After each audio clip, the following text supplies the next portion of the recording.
Hello. Dean, you there yet? Who's this? This is Harold. Oh, no, this is not Dean. This is Richard Lemoran. They haven't started yet? You sound like Dean. I do sound like Dean? Sure, I'm why not not? Dean. I'm not Dean, okay? I'm just one of the guys trying to listen to the conference, but I guess I'm not going to get it, huh? We are. I was minutes ago. Maybe he's having a Oh, problem. you were?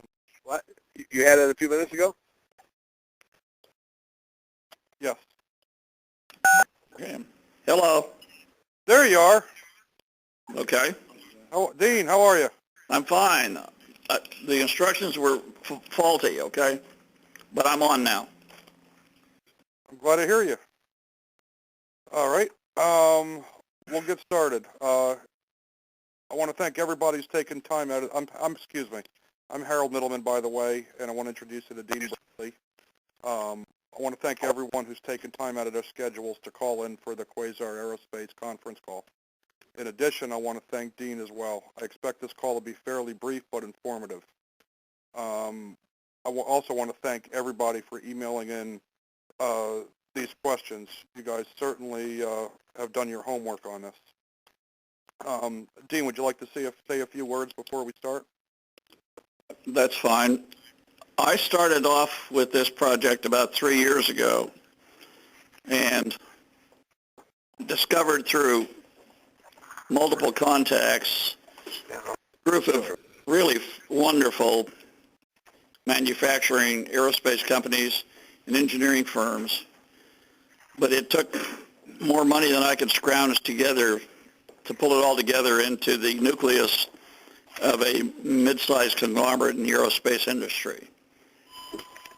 I have subsequently found the money required through an equity investor who is going to take preferred, non-convertible preferred stock and give us the adequate financing to not only pull these companies together, but to fund the forward progress of our company.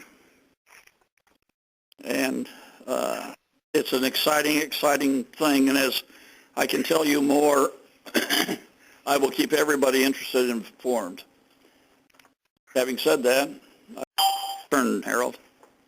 Sure. I'm just going to click this so nobody else will be able to call in from this point further, so we don't keep hearing those constant clicks.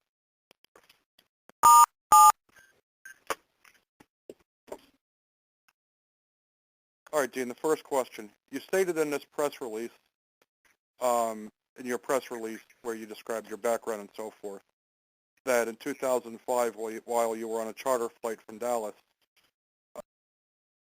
Indiana, where you were consulting on the construction of a recycled rubber plant, the pilot asked if you had ever invested in an aircraft company. 1 week later, you were in the aviation business. You got to tell us how all that happened, please. Seems to be a pretty intriguing story. Well, having been an unemployed entrepreneur for 50 years, I was flying with this gentleman, and he asked me that simple question, have you ever invested in the aviation business? He told me about an opportunity to invest in a small light sport aircraft that was being built in Brazil, and put me in touch with the gentleman in South Florida that was sort of running that investment program. I got back to Florida 3 days later, and on the 4th day I went to South Florida, and on the 7th day I invested in the venture. That led me to a group from Hamburg, Germany that